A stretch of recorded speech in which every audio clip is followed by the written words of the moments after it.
30 secondes pour me vendre, moi, que dans ma vie de tous les jours, j'ai besoin de crypto-monnaies. Je vous dis qu'il n'y en a que 21 millions. Sa supply illimitée, le fait que personne ne peut en abuser, fait que c'est une valorisation qui sera probablement assimilée à l'or numérique d'ici quelques années. C'est l'argument d'adoption numéro 1 de Bitcoin, celui qui peut donner envie de casser son PEL et de vendre sa grand-mère pour acheter du Bitcoin. Le doux chant des sirènes qui murmure à nos oreilles que nous sommes parmi les premiers à acheter un actif qui surpassera l'or d'ici quelques décennies. Et si je vous disais que renoncer à la règle des 21 millions pourrait être nécessaire à la survie de Bitcoin ? Bitcoin est en danger, et une solution souvent proposée pour le sauver serait de briser la fameuse règle des 21 millions. Alors aujourd'hui, on va prendre du recul et essayer de se faire un avis bien construit sur la question. Je vous préviens, c'est un sujet qui est plus complexe qu'il n'y paraît, et j'ai moi-même changé d'avis en écrivant cette vidéo. Alors, c'est parti. Avant de nous demander si oui ou non il faut briser la règle des 21 millions, il faut qu'on comprenne pourquoi ça a de l'importance, pourquoi c'est un sujet.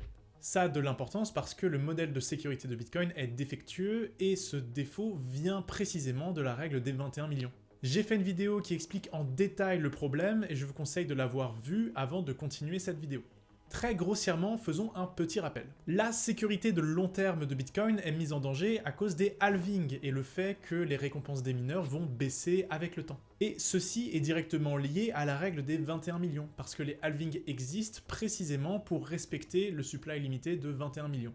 Bon, et bien la piste la plus évidente pour résoudre ce problème est d'abandonner purement et simplement la règle des 21 millions. On appelle ça la tail emissions, ou émission résiduelle en français, et ça consiste à continuer à émettre des bitcoins à l'infini, pour toujours. Alors il existe des subtilités dans la manière dont on pourrait mettre en place ces émissions résiduelles. On pourrait avoir par exemple une émission constante en pourcentage, comme par exemple 2% par an pour toujours. On pourrait également instaurer une inflation qui s'adapte à une certaine métrique, par exemple la population mondiale. Ou encore, on pourrait instaurer une émission constante, pas en pourcentage, mais en nombre de bitcoins. Par exemple, un bitcoin émis par bloc pour toujours. Ce qui signifierait que l'inflation serait de plus en plus faible en pourcentage de la masse monétaire, parce que les bitcoins émis représenteraient une partie de plus en plus faible relativement aux bitcoins déjà émis. C'est ce troisième modèle qui a été choisi par Dogecoin. Chaque année, 5 milliards de Dogecoin sont créés, et ces 5 milliards de Dogecoin représentent une partie de plus en plus faible relativement à la masse monétaire en circulation. Donc il existe plusieurs manières de faire des émissions résiduelles, et si on voulait réellement en mettre en place, il y aurait un grand débat sur la meilleure des manières. Mais c'est pas de ça dont on va parler aujourd'hui. Dans tous les cas, quel que soit le modèle choisi, le fait que l'émission continue pour toujours fixerait un seuil minimum pour les récompenses des mineurs, ce qui serait une très bonne nouvelle pour la sécurité de long terme du réseau. Yeah. You know, if I was able to go back in time and create Bitcoin from scratch, I would have made it have a perpetual, say, 0.5% or 1% inflation rate. Okay, that's controversial. The simple reality is Bitcoin without inflation subsidy has a much worse security argument than Bitcoin with inflation subsidy. Alors attention, il est essentiel d'ajouter une précision. Il ne faut pas voir les émissions résiduelles comme une solution miracle au problème de sécurité de Bitcoin. Il faut bien comprendre qu'introduire des émissions résiduelles améliorerait la situation, mais cela ne réglerait pas complètement le problème. C'est toute la complexité du débat sur la sécurité de Bitcoin, il est impossible d'établir un niveau précis qui serait un niveau suffisant de sécurité. Plus la sécurité est haute, plus il est improbable que le réseau soit attaqué. Mais il n'existe aucun niveau précis à partir duquel on se dirait « ça y est, on est tranquille ». Donc les émissions résiduelles sont une bonne solution pour améliorer la sécurité du réseau à long terme, mais il faut bien garder en tête que le risque d'attaque du réseau existerait toujours. Quoi qu'il en soit, Satoshi Nakamoto était loin d'être stupide, il avait évidemment compris le problème de sécurité de long terme du réseau. Alors pourquoi est-ce qu'il a instauré cette règle? Est-ce qu'il y a vraiment des raisons suffisamment convaincantes pour affaiblir à ce point la sécurité de long terme? Est-ce que la règle des 21 millions est une bonne règle? Eh bien, figurez-vous qu'on a la réponse même de Satoshi Nakamoto, à qui on a posé la question sur un forum. À la question « Pourquoi y a-t-il un supply limité pour Bitcoin ?», Satoshi a répondu « Je ne connais aucun programme qui permette de déterminer la valeur des choses du monde réel. S'il y avait une manière intelligente de gérer la supply en l'adossant à quelque chose, les règles auraient pu être programmées comme ça. » Donc si on en croit cette réponse, la règle des 21 millions aurait été choisie par défaut, car Satoshi Nakamoto n'aurait pas eu de meilleure idée pour gérer la supply de Bitcoin. C'est un argument qui a effectivement beaucoup de sens quand on parle de taux d'émission fixe. Si on voulait émettre un certain pourcentage de Bitcoin chaque année, il y aurait une vraie question autour du choix de ce pourcentage. Est-ce que ce serait 1%, 2%, 5%? C'est une question auquel il faudrait répondre arbitrairement. Et c'est également valable si on parle d'émissions adaptatives. Si on voulait adapter l'émission de Bitcoin à une variable extérieure du monde réel, comme par exemple la population mondiale, alors il y aurait un débat autour de quelle variable utiliser et de comment calculer cette variable. Donc peut-être qu'une supply fixe serait le seul modèle non arbitraire à mettre en place pour gérer la supply de Bitcoin. Eh bien non. Un article de Peter Todd, qui est un développeur très respecté de l'écosystème Bitcoin, vient contredire cet argument avec un contre-argument très intéressant. Cet article a été publié en juillet 2022 et s'intitule « Étonnamment, les émissions résiduelles ne sont pas inflationnistes ». Peter Todd y explique pourquoi une émission résiduelle en numéraire, c'est-à-dire en nombre de bitcoins et non pas en pourcentage d'émissions de bitcoin, serait une solution très élégante et non arbitraire de gérer le supply de bitcoin. Il fait notamment la démonstration qu'un tel mode d'émission ne déboucherait pas sur une quantité de bitcoin en circulation croissante, mais constante. Oui, vous avez bien entendu, pour Peter Todd, pour obtenir une supply constante, il faut émettre un certain nombre de bitcoins constamment, pour toujours. Et ça, je vous accorde que c'est pas vraiment intuitif. Alors tentons de comprendre la logique derrière tout ça. Vous savez peut-être que de nombreux bitcoins sont perdus chaque année, car des utilisateurs perdent leurs clés privées ou meurent sans transmettre leurs clés privées à un proche. Les bitcoins perdus de cette manière ne pourront plus jamais être utilisés, c'est comme s'ils étaient retirés de la circulation. Donc maintenant, imaginez qu'on choisisse d'émettre un bitcoin par bloc, donc un bitcoin toutes les 10 minutes. Il y a environ 52 000 blocs créés chaque année, donc cela correspondrait à environ 52 000 bitcoins émis par an. Si on émet l'hypothèse que chaque année, 0,5% des bitcoins en circulation sont perdus de la manière qu'on décrivait juste avant. Je précise que 0,5% est un nombre que j'ai choisi au hasard, mais que n'importe quel pourcentage positif fonctionnerait, ce serait le même raisonnement. Donc avec 52 000 nouveaux bitcoins émis chaque année et 0,5% du supply circulant perdu, qu'est-ce qui se passerait d'après vous? Eh bien ce qui se passerait, c'est que chaque année, la masse de bitcoin en circulation augmenterait si et seulement si 52 000 bitcoins sont supérieurs à 0,5% de la supply, si les bitcoins émis sont supérieurs aux bitcoins perdus.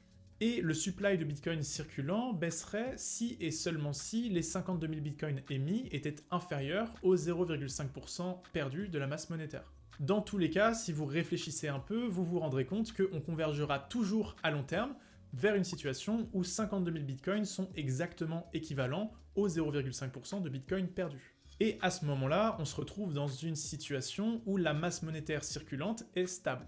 Donc Peter Todd nous explique avec son article que c'est une illusion de penser que la règle des 21 millions signifie une masse de bitcoin stable et que des émissions résiduelles signifieraient une masse de bitcoin croissante. En réalité, la règle des 21 millions signifie une masse monétaire qui diminue à long terme et les émissions résiduelles signifient une masse monétaire qui est stable à long terme. Évidemment, toujours sous hypothèse qu'il y a un certain pourcentage de bitcoin perdu chaque année. Ce qui est une hypothèse plausible, même si le progrès technologique va probablement réduire ce pourcentage à long terme en améliorant les techniques de récupération de clés privées par exemple. En tout cas, c'est un argumentaire très élégant et très convaincant qui vient mettre à mal l'argument de Satoshi Nakamoto. Peter Todd nous décrit une solution qui est non arbitraire et auto-adaptative puisqu'elle va trouver un équilibre naturel à long terme. Un modèle qui offre des meilleures garanties de sécurité de long terme et qui ne met pas en danger le côté réserve de valeur de Bitcoin puisque l'inflation tombera à zéro à long terme. Donc l'argument « il n'y avait aucune autre solution qu'une supply fixe » est plutôt bancal.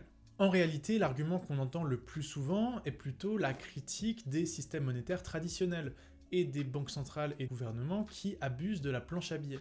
Il y a quelques jours, j'ai lu sur LinkedIn un post de Éric Larchevêque qui retranscrit très bien cet argument. Il glorifie la règle des 21 millions précisément en opposition aux gouvernements et banques centrales qui utilisent la planche à billets pour prélever de la valeur sur la population. Mais cet argument est le plus souvent utilisé de manière imprécise, avec un amalgame qui est fait entre monnaie déterministe et décentralisée et monnaie limitée. C'est un raccourci qui est très commun aujourd'hui, Asher l'a également fait dans l'extrait que je vous ai passé en introduction. Sa supply est limitée, le fait que personne ne peut en abuser. Le fait que la supply soit limitée et le fait qu'aucun acteur centralisé puisse abuser de la planche à billets sont deux choses bien différentes. On peut décomposer la politique monétaire de Bitcoin en trois caractéristiques bien distinctes. Une supply limitée, une émission déterministe et une politique monétaire décentralisée et incorruptible. Ce sont des caractéristiques qu'il faut dissocier les unes des autres. Il est possible d'imaginer des politiques monétaires qui possèdent certaines de ces caractéristiques mais pas les autres. Quand on fait l'apologie de Bitcoin en opposition aux monnaies traditionnelles qui sont manipulées par ceux qui possèdent la planche à billets, on glorifie bien davantage le côté déterministe, décentralisé et incorruptible de Bitcoin. Bitcoin, sans la règle des 21 millions, sans le supply limité, resterait déterministe, incorruptible et décentralisé. La supply limitée est là pour une toute autre raison, encourager Bitcoin à être utilisé comme une réserve de valeur. Mais il existait déjà des actifs qui permettent de conserver de la valeur au cours du temps. Bitcoin n'est qu'une nouvelle solution parmi d'autres. On pourrait parler de l'or, de l'immobilier, ou même des indices boursiers ou des bons du trésor. Ce n'est pas les actifs qui manquent pour protéger son épargne. Alors évidemment, certains me répondront que Bitcoin, avec sa supply parfaitement limitée, est une réserve de valeur qui est meilleure que l'or. Et effectivement, c'est une caractéristique qui est intéressante et innovante. Mais le fait est qu'en pratique, on n'avait pas nécessairement besoin d'une nouvelle réserve de valeur. L'or fonctionnait déjà plutôt bien en tant que tel. La réelle innovation dans la politique monétaire de Bitcoin se trouve dans son côté déterministe et incorruptible, peu importe qu'il y ait une supply limitée ou non. Une supply légèrement inflationniste aurait été, je pense, tout à fait acceptable. Et puis rappelons qu'avec le mode d'émission résiduelle proposé par Peter Todd, la masse monétaire se serait stabilisée toute seule à long terme. Cela n'aurait même pas mis en danger la fonction de réserve de valeur de Bitcoin. Alors oui, le supply limité est une caractéristique qui est intéressante, mais c'est loin d'être la plus grosse innovation de Bitcoin et on aurait pu largement s'en passer. Finalement, la raison la plus convaincante de la règle des 21 millions est un argument purement marketing. Satoshi Nakamoto l'a très bien dit lui-même, cela a le potentiel d'une boucle de feedback positif. Comme le nombre d'utilisateurs augmente, le prix monte, ce qui attire d'autres utilisateurs qui voudront bénéficier de cette hausse. Tout est dit, c'est aussi simple que ça. C'est un argument d'adoption et il a incroyablement bien fonctionné. Il s'est passé exactement ce que Satoshi avait prévu, l'adoption spéculative a été massive, une adoption principalement menée par l'appât du gain. Alors oui, c'est très intéressant d'avoir une adoption qui est rapide, mais en contrepartie, on a mis en danger le modèle de sécurité de long terme. Est-ce que le jeu en valait la chandelle? C'est pas si sûr. L'adoption aurait évidemment été moins fulgurante sans la règle des 21 millions, mais Bitcoin aurait potentiellement pu très bien fonctionner avec une adoption un peu plus lente. Mais bon, peu importe, la question est-ce que Bitcoin aurait été un succès sans la règle des 21 millions est une question qui restera sans réponse. On ne peut pas remonter dans le temps pour démarrer Bitcoin avec des émissions résiduelles. La seule question qu'on peut se poser, c'est est-ce qu'il est possible et même souhaitable de faire une mise à jour qui introduirait aujourd'hui des émissions résiduelles? Ça va peut-être vous étonner, mais malgré que je sois convaincu que Bitcoin a un problème de sécurité et qu'il faille traiter ce problème, je pense que les émissions résiduelles sont une très mauvaise piste. C'est une mise à jour qui me paraît à la fois impossible et dangereuse pour la sécurité du réseau. Pourquoi est-ce que ce serait impossible? Tout simplement parce que cela est gravé profondément dans l'ADN de Bitcoin et ce serait probablement la règle impossible à changer.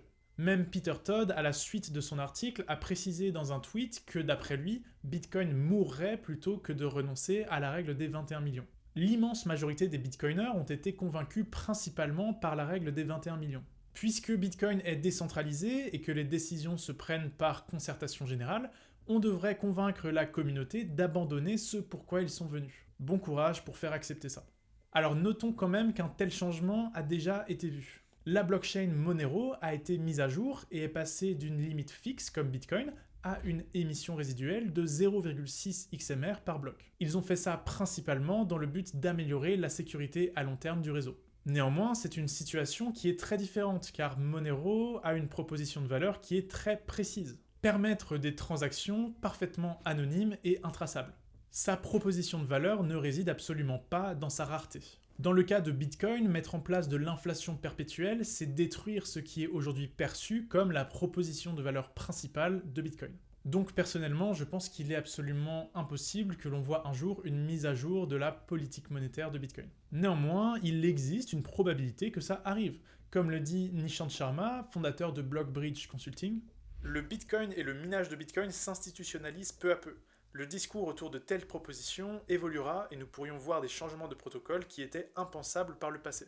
Ce sont principalement les puristes, les Bitcoin maximalistes, qui s'indignent quand on parle de changer les règles. Et ce sont également eux qui se voilent la face quand on parle du problème de sécurité de long terme de Bitcoin. Avec la démocratisation et l'institutionnalisation de Bitcoin, ces minorités bruyantes pèseront de moins en moins lourd dans la gouvernance du réseau. Il pourrait devenir plus facile de proposer ce genre de changement de règles. Imaginons que, par miracle, il soit possible un jour d'introduire des émissions résiduelles sur Bitcoin.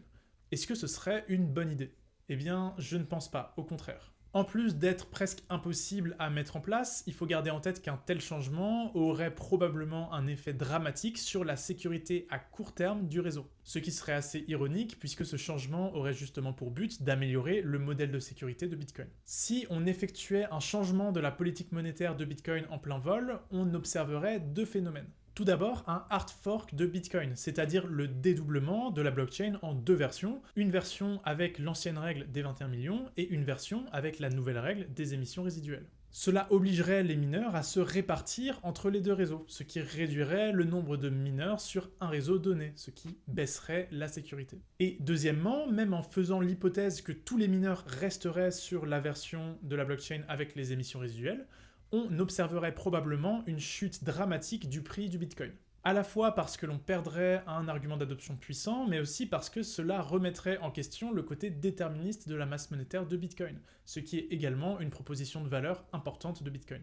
Et même tout simplement, toute l'incertitude qu'il y aurait autour d'un changement aussi majeur aurait des impacts énormes sur les marchés. L'incertitude fait toujours cracher les marchés. La chute du prix entraînerait une chute drastique du niveau de récompense des mineurs en dollars à court terme. Ce qui pourrait entraîner l'abandon d'une partie des mineurs qui ne seraient plus rentables à ce nouveau niveau de prix, et cela réduirait le niveau de sécurité du réseau. Donc introduire des émissions résiduelles aujourd'hui, ce serait probablement améliorer le modèle de sécurité à long terme de Bitcoin, mais au prix d'une réduction drastique de la sécurité à court terme. C'est une opération qui paraît très périlleuse, surtout pour une solution qui n'est qu'une amélioration du modèle de sécurité. On n'a même pas de garantie que cette amélioration soit suffisante à long terme. Je vous ai dit en introduction que mon avis avait changé en écrivant cette vidéo. Vous le savez, je fais partie de ceux qui pensent qu'il y a un problème de sécurité de long terme avec Bitcoin et qu'il faut trouver une solution et ne pas simplement attendre une potentielle catastrophe. Et je reste convaincu que Bitcoin aurait dû être créé dès le départ avec des émissions résiduelles, que cela aurait amélioré sa sécurité sans remettre en cause ni son adoption ni sa proposition de valeur. Par contre, je pensais initialement qu'introduire aujourd'hui des émissions résiduelles sur Bitcoin serait une bonne solution pour améliorer cette situation, et je pense l'inverse aujourd'hui. Après réflexion, le changement de la politique monétaire de Bitcoin en plein vol me semble beaucoup trop périlleux. Heureusement, il existe d'autres pistes de solutions pour améliorer la sécurité de Bitcoin. On pourrait par exemple passer Bitcoin en Proof of Stake, comme Ethereum.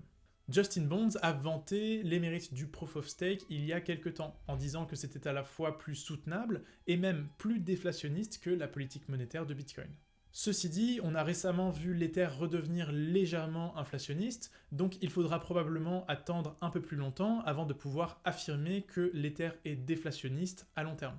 Et puis le scénario d'un passage de Bitcoin en Proof of Stake semble également assez improbable, étant donné à quel point le Proof of Work est ancré dans l'ADN de Bitcoin, au même titre que la règle des 21 millions. Mais il existe une troisième alternative qui est probablement beaucoup plus acceptable par la communauté. C'est le merge mining et en particulier les drive chains. C'est une technologie qui pourrait potentiellement permettre d'augmenter les récompenses des mineurs sans toucher à la politique monétaire de Bitcoin. C'est une solution qui paraît beaucoup plus facile à faire passer que l'abandon de la règle des 21 millions ou que le passage en Proof of Stake. Grand Angle Crypto a fait une bonne vidéo sur le sujet si vous voulez en savoir plus.